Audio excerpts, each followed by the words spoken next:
You ask Tiger to solve. This deals with linear equations with one unknown. The final result is p equals -2. Let's solve it step by step. Simplify the expression. Expand the parentheses. Multiply the coefficients. Simplify the arithmetic. Group all p terms on the left side of the equation. Subtract 12p from both sides. Group like terms. Simplify the arithmetic.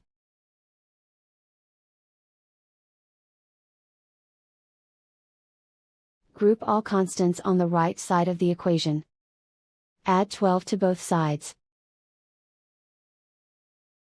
Simplify the arithmetic.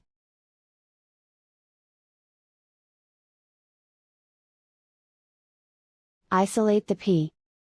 Divide both sides by -6. Cancel out the negatives. Simplify the fraction.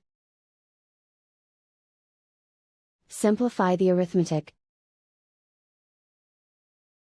Find the greatest common factor of the numerator and denominator. Factor out and cancel the greatest common factor. And so the final result is p equals -2.